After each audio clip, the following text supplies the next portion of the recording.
नमस्कार दोस्तों, आज हम पढ़ेंगे अधिकार के बारे में कि अधिकार क्या है और कहाँ से ये आते हैं, कितने इनके प्रकार हैं और कौन कौन से इसके सिद्धांत हैं।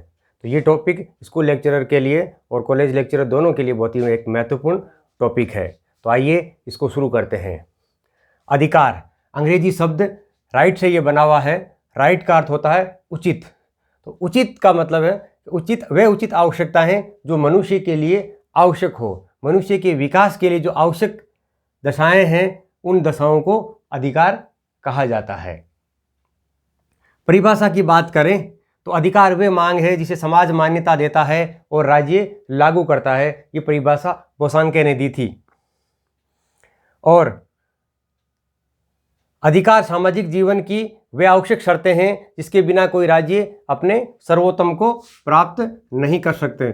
लॉस्की ने यह परिभाषा दी थी कि अधिकार वे सामाजिक जीवन की वे आवश्यक शर्तें हैं जिसके बिना कोई भी मनुष्य अपना जो सर्वोत्तम है उसको प्राप्त नहीं कर सकता। इसके बाद में अधिकारों के सिद्धांत के अधिकार कहाँ से आते हैं या किन अधिकारों को मानने के जो सिद्धांत हैं वो कौन कौन से हैं। अधिकारों का पहला सिद्धांत है प्राकृतिक अधिकारों का सिद्धांत। प्राकृतिक अधिकारों का सिद्धांत ये मानता है कि अधिकार मनुष्य को राज्य से पूर्व भी मौजूद थे और राज्य की उत्पत्ति से पहले मनुष्य के पास अधिकार प्राप्त थे और ये अधिकार उसको प्रकृति से मिले हैं, भगवान से मिले हैं। इसे राज्य छीन नहीं सकता। ये अधिकार इन चीज़ों को मानता है। इस सिद्धांत का जो प्रतिपादक है वो सोफिस्टों को माना जाता है। सोफिस्ट सबसे पहले इस विचार को लेकर आए थे और इसके समर्थक जो विचारक है वो Cicero, John Locke, Rousseau, Milton, Voltaire, Diderot, Thomas Paine, Hobbes, ये इसके समर्थक विचारक माने जाते हैं जो ये मानते हैं कि अधिकार प्रकृति की देन है, ये मानव कृत नहीं है। जॉन लॉक ने अपनी पुस्तक टू ट्रीटीज ऑन गवर्नमेंट में 3 प्रकार के अधिकार बताए हैं: जीवन का अधिकार, स्वतंत्रता का अधिकार और संपत्ति का अधिकार। कई बार प्रश्न पूछा जाता है कि निम्न में से कौन सा जॉन लॉक के द्वारा बताया गया प्राकृतिक अधिकार नहीं है। तो जीवन का अधिकार है, स्वतंत्रता का अधिकार है और संपत्ति का अधिकार है। समानता का अधिकार इसने नहीं बताया था। याद करने के लिए इसे ट्रिक के तौर पर जीसस जीवन का अधिकार, स्वतंत्रता का अधिकार और संपत्ति का अधिकार, ये बहुत महत्वपूर्ण है, इसे याद रखें।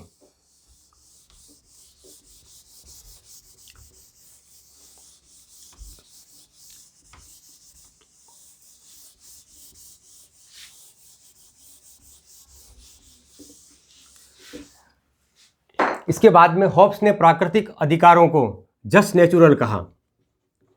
जस्ट नेचुरल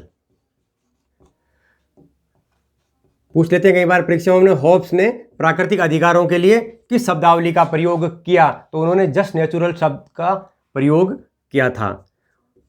उसके बाद में रूसो का एक ऐतिहासिक कथन है कि मनुष्य स्वतंत्र पैदा होता है लेकिन सर्वत्र जंजीरों से जकड़ा हुआ है। इस कथन कई बार परीक्षाओं में पूछा गया है। इस प्रश्न को याद करना है। तो हॉब्स का नाम आता है, रूसो का नाम आता है और लॉक का नाम आता है। यानी जो सामाजिक समझौतावादी सिद्धांतकार है हॉब्स, लॉक, रूसो, वो तीनों प्राकृतिक अधिकारों के सिद्धांत का बहुत पुरजोर तरीके से पैरवी करते हैं।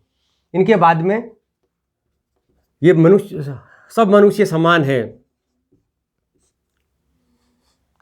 ये अवधारणा सबसे पहले कहां से निकल कर आई थी कि सब मनुष्य समान है? ये अवधारणा अमेरिकी स्वतंत्रता आंदोलन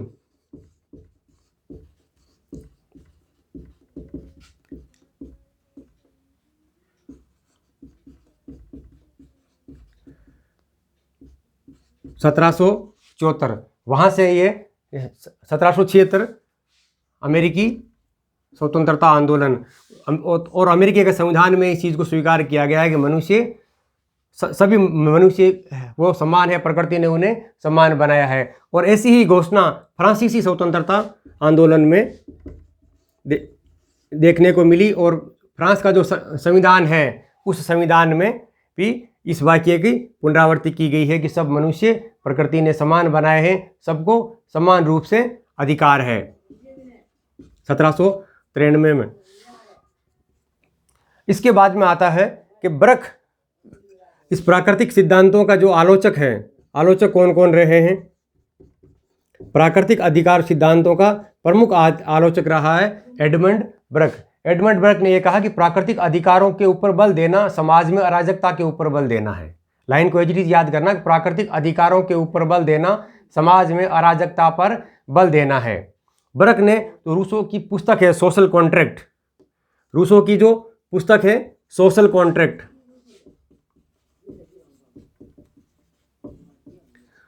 उसके बारे में क्या कहा? उसके बारे में उन्होंने कहा था कि ये मनुष्यों के अधिकारों के बारे में चोकर, चीथड़े, कागज के टुकड़े और गंदे टुकड़ों के बराबर है। इस लाइन को भी याद करना कि किसने रूसो की सोशल कॉन्ट्रैक्ट के बारे में ऐसा कहा था, तो एडमंड ब्रक ने कहा था। और ब्रक प्राकृतिक अधिकारों का जो सिद्धांत है उस सिद्धांत का प्रमुख आलोचक है। दूसरा प्रमुख आलोचक आता है बेंथम। बेंथम ने प्राकृतिक अधिकारों को निरे निरर्थक कहा कि बिल्कुल एकदम बकवास चीज़ है, निरे निरर्थक और बैसाखियों पर बकवास, बैसाखियों पर बकवास, बैसाखियों के ऊपर बकवास कहा था। और एक अराजक भरम, अराजक भरम, इन तीनों शब्दों को एज इट इज याद रखना है। कई बार पूछते हैं कि प्राकृतिक अधिकारों को निरे निरर्थक किसने कहा, कई बार पूछते हैं अराजक भरम किसने कहा, और कई बार पूछते हैं कि बैसाखियों पर बकवास किसने कहा, तो बेंथम ने कहा। तो बेंथम अधिकारों को प्राकृतिक न मानकर एक कानूनी अधिकार मानता है। उसके बाद में एक मैरी वुलस्टनक्राफ्ट,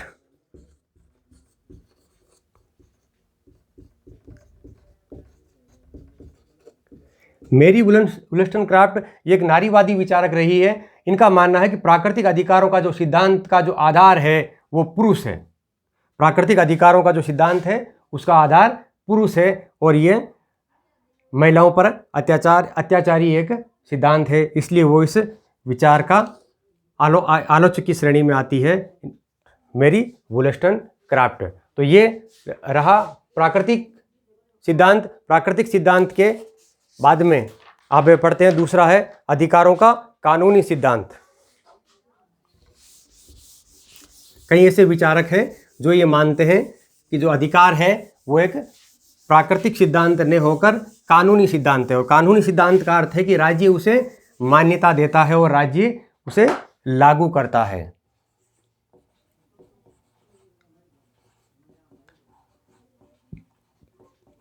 कानूनी सिद्धांत, तो कानूनी सिद्धांत का अर्थ है कि ये राज्य जो है, जितने भी प्राकृतिक अधिकार है वो राज्य की देन है और राज्य के द्वारा बनाए गए कानून की देन है।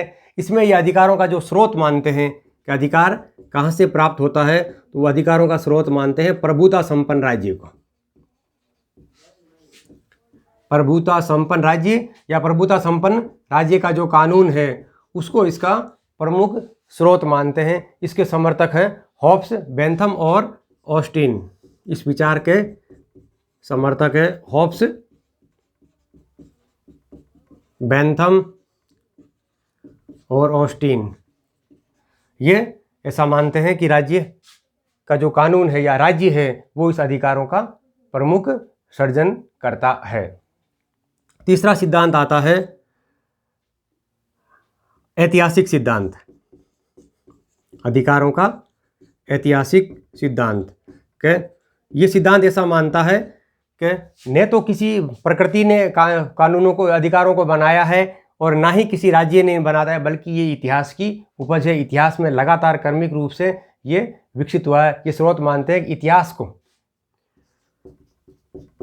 ये स्रोत मानते हैं इतिहास को कि इतिहास का जो क्रमिक विकास है उस क्रमिक विकास से अधिकारों का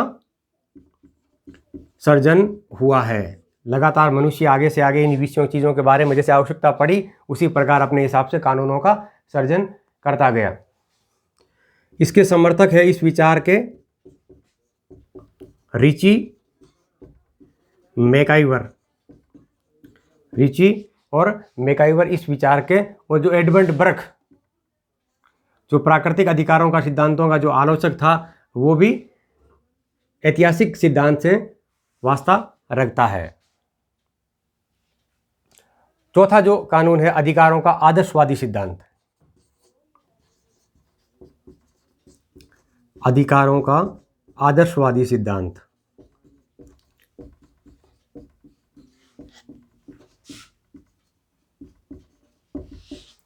आदर्शवादी सिद्धांत एक कल्पना और एक आदर्श के रूप में राज्य के अधिकारों की मांग करता है कि मनुष्य के या मनुष्य के आंतरिक विकास के लिए जो आवश्यक बाहरी परिस्थितियां हैं वो अधिकार कहलाती है। तो मनुष्य ने खुद इनका सर्जन किया है और अपने विकास को सर्वोत्तम कैसे किया जा सके इसलिए इनका अधिकारों का सर्जन किया गया है। इसके जो समर्थक हैं वो समस्त आदर्शवादी विचारक है, जैसे हीगल, ग्रीन, बोसांके, कांट। जो आदर्शवादी विचारक है वो इस विचार के समर्थक हैं। रूसो भी इसी श्रेणी में आता है। रूसो भी एक आदर्शवादी विचारक है। इनमें जो परीक्षा में जो सवाल पूछते हैं कि निम्न में से कौन सा अधिकारों का आदर्शवादी सिद्धांत का समर्थक नहीं है, या निम्न में से कौन सा ऐतिहासिक सिद्धांत का समर्थक नहीं है, या कौन ऐतिहासिक सिद्धांत का प्रमुख आलोचक है, इस प्रकार से प्रश्न बनकर आते हैं। तो इन नामों को यथासंभव याद करने का प्रयास करें। पांचवा जो सिद्धांत आता है अधिकारों का उपयोगितावादी सिद्धांत।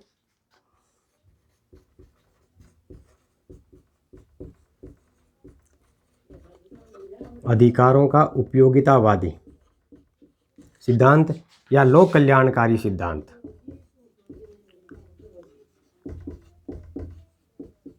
लोक कल्याणकारी सिद्धांत। ये सिद्धांत भी ऐतिहासिक सिद्धांत की भांति है कि यूं यूं मनुष्य को आवश्यकता महसूस हुई उसी हिसाब से इन अधिकारों का सर्जन किया गया। लोक कल्याण को देखते हुए कि यहाँ मनुष्य को आज जैसे जो समय के साथ शिक्षा की जरूरत पड़ी तो शिक्षा का अधिकार, सूचना की आवश्यकता पड़ी तो सूचना का अधिकार, इस प्रकार के अधिकार आगे इसमें जुड़ते चले गए। इन विचारों को के जो समर्थक हैं वो मिल, जेएस मिल, लोस्की, इनके प्रमुख समर्थक है जेएस मिल और लोस्की। लोस्की की जो परिभाषा आई थी सबसे प्रारंभ में। उसके अलावा ऑस्कर मोजेस्ट्रोन,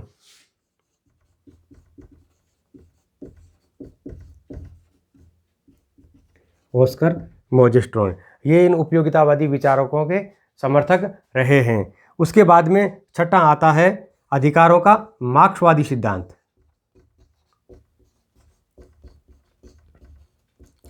मार्क्सवादी सिद्धांत है जो ये मानता है कि अधिकार है वो ऐतिहासिक परिस्थितियों की देन है। मार्क्स ने जो इतिहास का जो कालचक्र बताया था उस कालचक्र के अनुसार प्रत्येक कालखंड में अधिकार अपने अलग अलग थे और वो इतिहास की लगातार इस विकास की प्रक्रिया से वो निकल कर आए थे। और ये अधिकार और दायित्व दोनों को एक मानता है। ये सिद्धांत अधिकार और दायित्व को एक ही मानता है। इन दोनों में कोई फर्क नहीं करता कि राज्य अगर अधिकार देता है तो वो दायित्व और कर्तव्य की भी उम्मीद करता है। ये 6 मूल सिद्धांत है जो अधिकारों का सर्जन के बारे में व्याख्या करता है। उसके बाद में हम पढ़ेंगे अधिकारों का वर्गीकरण। अधिकार मुख्य रूप से किन किन प्रकारों के अधिकार एक राज्य अपने नागरिकों को प्रदान करता है।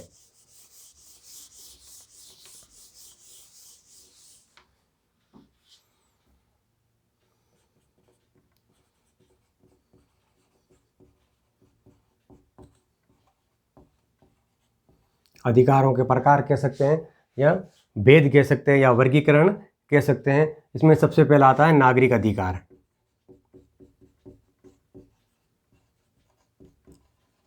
नागरिक अधिकार यानी वे अधिकार जो एक नागरिक होने के नाते हमें मिलते हैं, जैसे जीवन का अधिकार है, संपत्ति का अधिकार है, समानता का अधिकार है, ये अधिकार हमें मिलते हैं। दूसरा अधिकार आता है राजनीतिक अधिकार।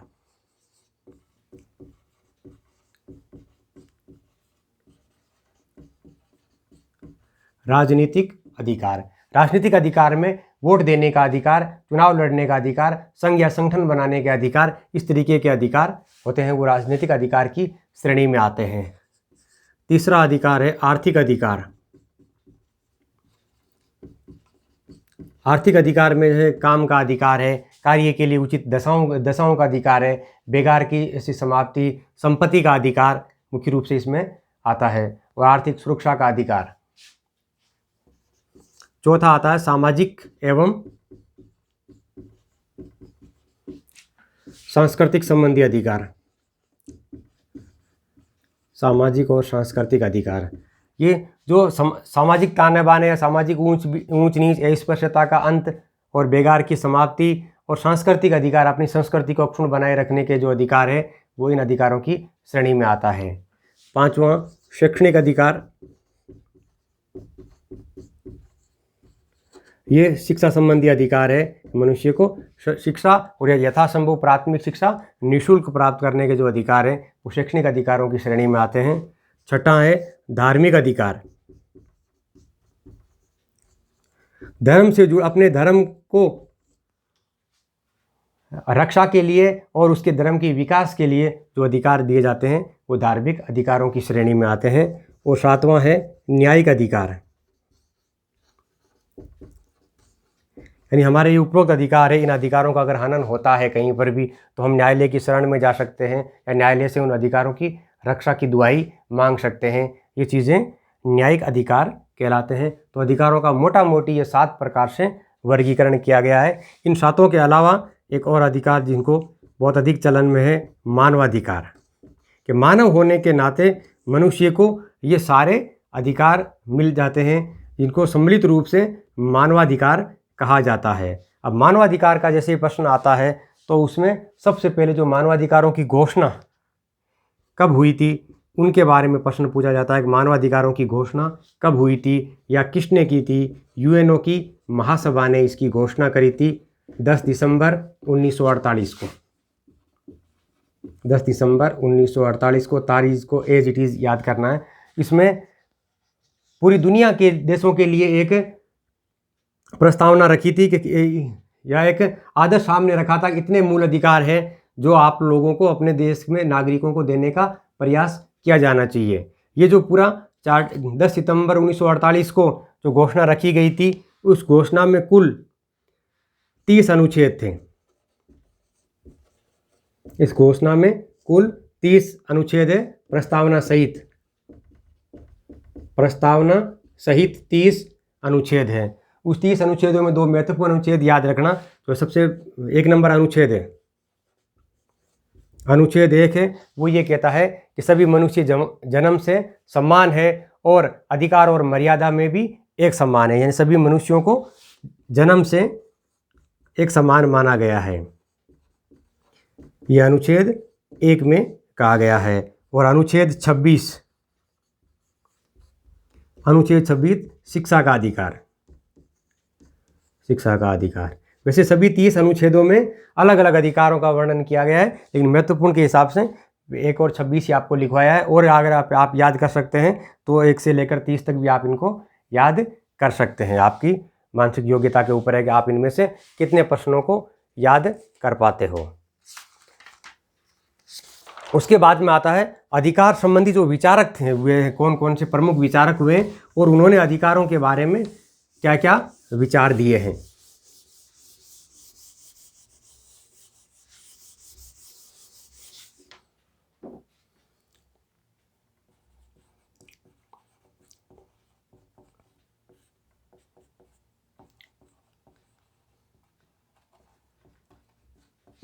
अधिकार संबंधी विचारक, राजनीति विज्ञान में हालिया वर्षों में जो एग्जाम हो रहे हैं उनमें विचारकों से संबंधित बहुत अधिक प्रश्न पूछे जाते हैं। या किसी विचारक की एक पुस्तक का नाम दे दिया, ये पुस्तक फलां किस विचारक ने लिखी थी, एक कोटेशन उठा के दे दिया, ये कोटेशन किस विचारक का है, या कोई यह उदाहरण किस विचारक से साम्यता रखती है। इस प्रकार के प्रश्न बहुतायत पूछे जाते हैं। तो इस राजनीति विज्ञान विषय पर पकड़ करने के लिए इन विचारकों पर और विचारकों के द्वारा दिए गए सिद्धांतों के ऊपर बहुतायत पकड़ रखनी आवश्यक है।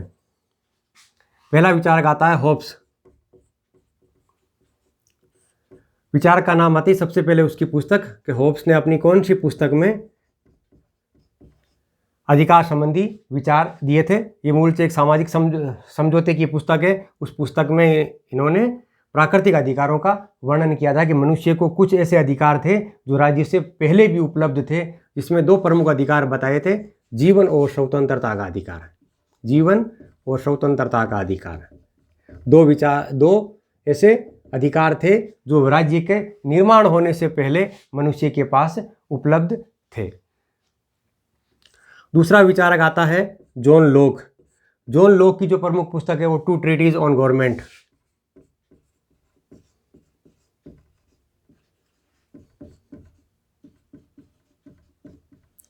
ये पुस्तक भी सामाजिक समझौते पर आधारित पुस्तक है कि दो समझौते होते हैं। ये हम अलग से दूसरे चैप्टर में जॉन लॉक को जब अध्ययन करेंगे तो पूरा विस्तार से इनके बारे में अध्ययन करेंगे। अभी हमें इन चीज़ों में जब समझने की बात है कि जो जॉन लॉक है वो 3 प्रकार के अधिकारों की बात करता है जो हमने पढ़ा था, जीवन का अधिकार, स्वतंत्रता का अधिकार और संपत्ति का अधिकार। ये 3 प्रकार के प्राकृतिक अधिकार लॉक मानता है और होब्स जो मानता है वो 2 अधिकार मानता है। अगला विचारक है टॉमस पेन। टॉमस पेन है, इसकी जो पुस्तक है टेकिंग राइट सीरियसली, नहीं rights of man, rights of man, rights of man के व्यक्ति के कौन कौन से प्रमुख अधिकार हैं। ये जो पुस्तक है, ये पुस्तक जो एडमंड बर्क की जो पुस्तक है उस के प्रत्युत्तर में लिखी गई थी। एडमंड बर्क की एक पुस्तक थी, उस पुस्तक का नाम था reflections on the revolution in France.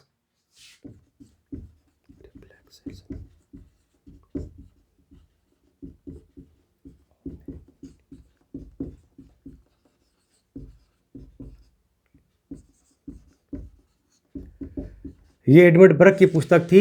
इस पुस्तक के प्रत्युत्तर में थॉमस पेन ने ये पुस्तक लिखी थी। इन दोनों में जो मुख्य जो विभेद है वो अधिकारों के स्रोत को लेकर विभेद है। जो एडमंड बर्क है वो प्राकृतिक अधिकारों का आलोचक है, एडमंड बर्क है वो प्राकृतिक अधिकारों का आलोचक है, और थॉमस पेन को हमने ये पढ़ा, ये प्राकृतिक अधिकार है उसका समर्थन करता है। तो इसे बर्क पेन विवाद भी कहा जाता है। राजनीति विज्ञान में बर्क पेन विवाद। सवाल इस तरीके से पूछते हैं कि बर्क पेन विवाद का संबंध किससे है? बर्क पेन विवाद का संबंध अधिकारों के स्रोत से है। अधिकारों के स्रोत से, अधिकार का विकास कहाँ से होता है? थॉमस पेन मानता है कि अधिकार प्राकृतिक है और बर्क मानता है कि ये प्राकृतिक नहीं है। इन दोनों के मध्य, तो इन प्रश्न को और इन दोनों विचारकों की जो ये पुस्तक है, इन पुस्तकों को भी इसी क्रम में याद रखना है। उसके बाद में विचारक आता है कांट।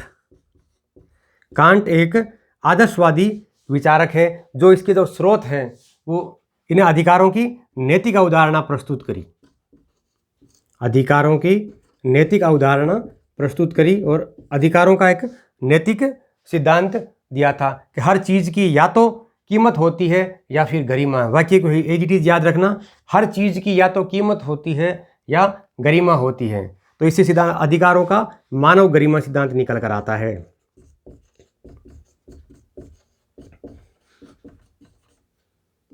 अधिकारों का मानव गरिमा सिद्धांत किसने दिया?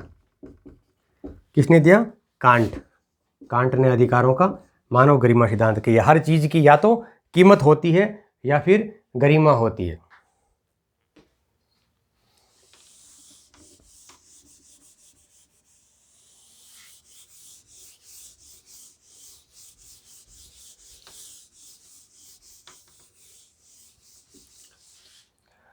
अगला विचारक है स्पेंसर।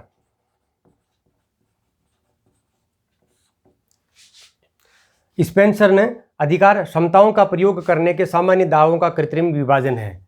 अधिकार की परिभाषा देते हुए ये कहा कि अधिकार है वो क्षमताओं के प्रयोग करने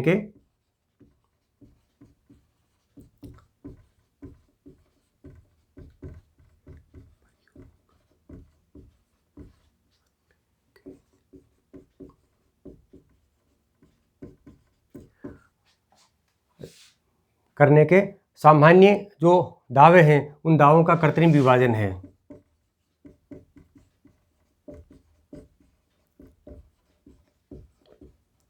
इस कीवर्ड को याद रखना कि कौन से विचारक ने अधिकारों को सामान्य दावों का एक कृत्रिम विभाजन कहा। स्पेंसर ने ये बात कही थी। स्पेंसर है ये अधिकारों को प्राकृतिक या ईश्वरीय मानता है। अधिकारों को प्राकृतिक या ईश्वरीय मानता है। स्पेंसर का अधिकार है वो मनुष्य को प्रकृति प्रदत्त है। और इन्होंने अधिकार के 2 प्रकार बताए थे। अधिकार के प्रकार पहला बताया था व्यक्तिगत और दूसरा सार्वजनिक। 2 प्रकार के अधिकारों का वर्गीकरण इन्होंने किया था। और इन्होंने 3 प्रकार के प्राकृतिक अधिकारों का वर्णन किया था कि 3 प्राकृतिक अधिकार बताए थे। और तीनों अधिकार वही सेम है जो लोक ने बताए थे। जीवन का अधिकार, स्वतंत्रता का अधिकार और संपत्ति का अधिकार। और संपत्ति का अधिकार यानी जॉन लॉक ने जो 3 अधिकार बताए थे वो तीनों के तीनों अधिकारों के स्पेंसर वापस ये मानता है कि तीनों अधिकार मनुष्य को प्रकृति प्रदत्त थे। तो कई बार ऑप्शन के अंदर हम पढ़ते हैं कि स्पेंसर है या ऑप्शन के अंदर जॉन लॉक है, तो दोनों इस प्रश्न के उत्तर में सही है। स्पेंसर भी सही है, 3 प्राकृतिक अधिकारों को मानता है, और जॉन लॉक भी इसके उत्तर में सही है। ये कहता है कि अधिकार न तो वैधानिक है और न ही नैतिक। इसकी एक उक्ति है, अधिकार न तो वैधानिक है और न ही नैतिक। नहीं नैतिक, ये बात स्पेंसर कहता है। तो इन कोटेशनों को भी एज इट इज़ याद करना होता है। इसके बाद में आता है रॉबर्ट नोजिक। रॉबर्ट नोजिक प्रमुख पुस्तक एनार्की, स्टेट एंड यूटोपिया।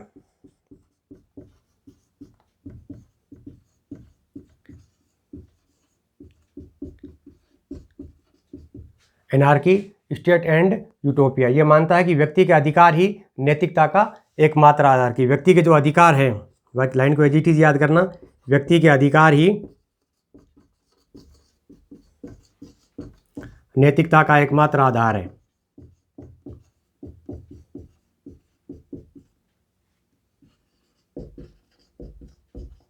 एकमात्र आधार है।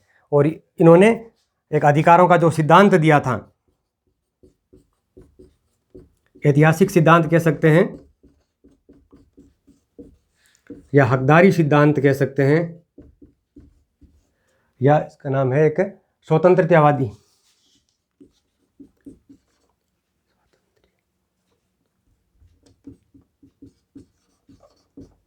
स्वातंत्र्यवादी सिद्धांत।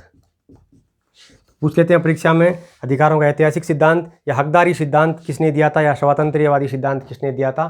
तो रॉबर्ट नोजिक ने यह सिद्धांत दिया था। बाकी रॉबर्ट नोजिक का पूरा भी एक विस्तार से स्कूल लेक्चरर और कॉलेज लेक्चरर में दोनों में पूरा चैप्टर है, उनको और विस्तार से आगे अध्ययन किया जाएगा।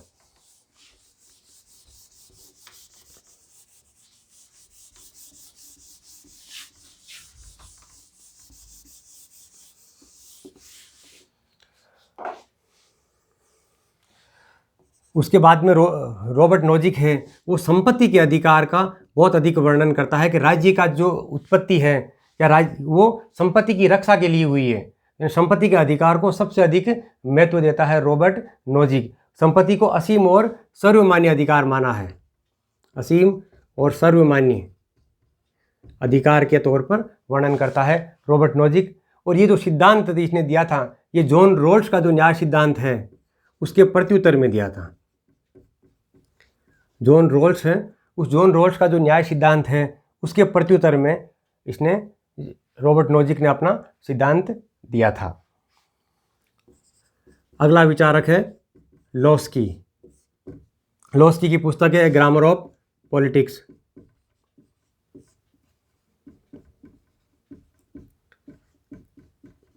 ए ग्रामर ऑफ पॉलिटिक्स,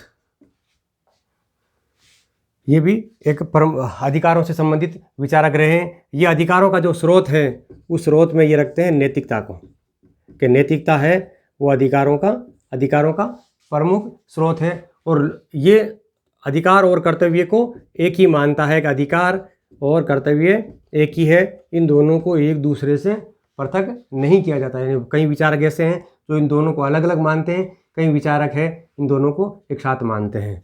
और उसके बाद में ये लोस्की अधिकारों में समानता के समर्थक हैं। अधिकारों में समानता के समर्थक। कई बार पूछते थे कौन सा विचारक है अधिकारों में समानता के समर्थक है, तो लोस्की। यानी इनका मानना है कि अधिकार सभी मनुष्यों को समान रूप से मिलते हैं और राज्य को ये चाहिए कि वो सभी मनुष्यों को समान रूप से ये अधिकार प्रदान करें। और अधिकार, एक उक्ति है इनके प्रति कि अधिकार राज्य से पूर्व भी थे।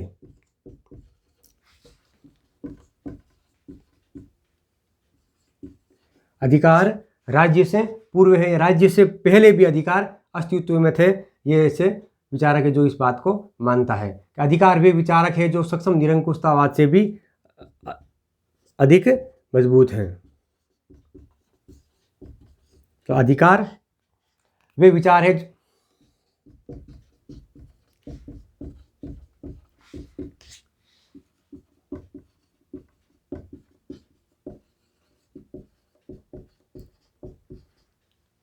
सक्षम निरंकुशतावाद से भी अधिक मजबूत है।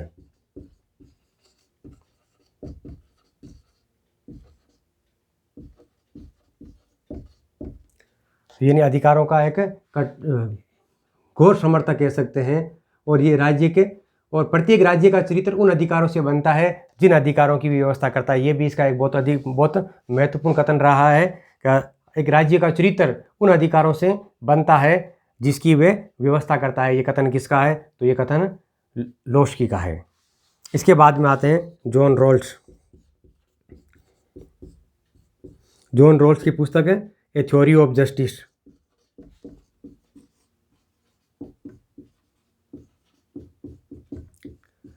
न्याय के ऊपर इन्होंने एक पुस्तक रखी थी और काल्पनिक सामाजिक समझौते का सिद्धांत दिया था इन्होंने।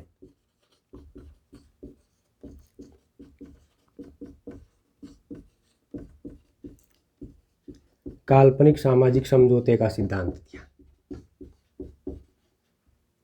और अज्ञानता के आवरण या अज्ञानता का पर्दा, आवरण कहिए या अज्ञानता का पर्दा की अवधारणा दी थी, कई बार प्रश्नों में पूछा अज्ञानता का जो आवरण है वो अवधारणा किसने दी, या अज्ञानता का जो पर्दा है वो अवधारणा किसने दी थी।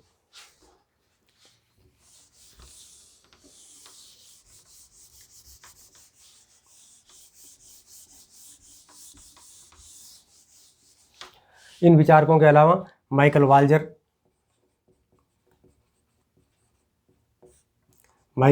एक सामुदायिकवादी विचारधारा है जो अधिकारों के सार्वभौमिक सिद्धांत की खोज को एक भ्रामक खोज मानता है। अधिकारों का सार्वजनिक जो सिद्धांत है वो एक प्रकार की भ्रामक खोज है। विल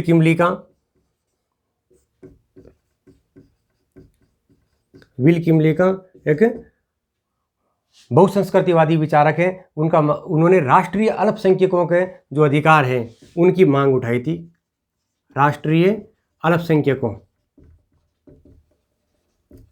अल्पसंख्यकों के अधिकार की मांग उठाई थी।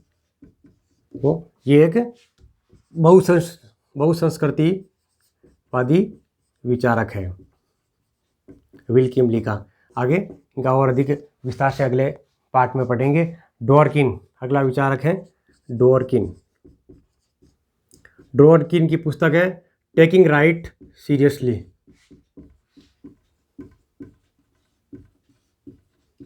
अधिकारों को आप गंभीरता से लीजिए। विद्यार्थियों को लिख के भी ये कह रहा है कि आप इन अधिकार का जो चैप्टर है उस चैप्टर को सीरियसली से लीजिए, गंभीरता से लीजिए। डोरकिन ये कहता है कि अधिकार व्यक्ति के पास राजनीतिक इक्के के रूप में होते हैं। लाइन को याद रखना, अधिकार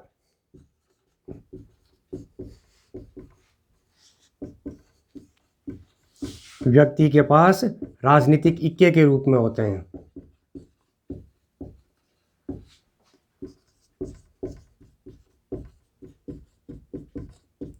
बहुत कालजयी लाइन है। इस लाइन को एचटी से याद रखना कि ये लाइन किसने दी थी? डोरकिन ने ये लाइन दी थी। उसके बाद में अगला विचारक है बेंथम। बेंथम जो अधिकारों के कानूनी सिद्धांत का समर्थक है और ये यथार्थ में तथाकथित अधिकार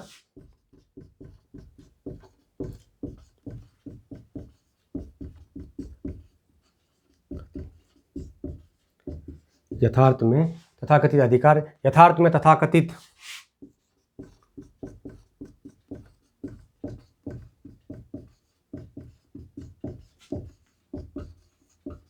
कानून की सृष्टि है। ये एक ऐतिहासिक लाइन इन्होंने दी थी कि यथार्थ में जो तथाकथित अधिकार है वो वास्तव में कानून की सृष्टि है। जिसे आप प्राकृतिक अधिकार मानते हो वो एक कानूनी अधिकार है, प्राकृतिक अधिकार नहीं होगा। इस प्रकार बेंथम है वो अधिकारों के कानूनी सिद्धांत का समर्थक है। तो कई बार एक बार प्रश्न में सीधा पूछते हैं कि प्राकृतिक अधिकारों का जो प्रतिपादक किसे माना जाता है। प्रतिपादक, हालांकि कई विचारक है विचार को समर्थन करता है, लेकिन जॉन लॉक है इसका प्रमुख प्रतिपादक माना जाता है, जिसने सबसे पहले प्राकृतिक अधिकार और 3 प्राकृतिक अधिकारों का जो सिद्धांत दिया था। संपत्ति का अधिकार एक सामाजिक न्याय है। अगला कथन है संपत्ति का अधिकार सामाजिक न्याय है। सामाजिक न्याय है, ये कथन किसका है? ये कथन टी.एच. ग्रीन का है। टी.एच. ग्रीन ने यह कथन दिया था संपत्ति का जो अधिकार है। हीगल ने कहा था कि संपत्ति व्यक्ति के व्यक्तित्व के लिए एक आवश्यक शर्त है। रूसो है वो संपत्ति के अधिकार को प्राकृतिक अधिकार नहीं मानता। अब रूसो प्राकृतिक अधिकारों का समर्थन करता है लेकिन संपत्ति को प्राकृतिक अधिकार नहीं मानता। लोस्की कहता है कि व्यक्ति के अधिकार राज्य से पृथक और स्वतंत्र होते हैं, यानी लोस्की मानता है कि राज्य से हटकर भी, राज्य से पूर्व भी अधिकार थे। तो लोस्की के बाद दोनों वाक्यों की याद रखना कि राज्य से पूर्व भी व्यक्ति के अधिकार थे और जो अधिकार है वो राज्य से पृथक और स्वतंत्र है। तो कुल मिलाकर ये आपका जो आज का टॉपिक है अधिकार वो कंप्लीट हुआ। फिर मिलेंगे एक नए टॉपिक के साथ। धन्यवाद।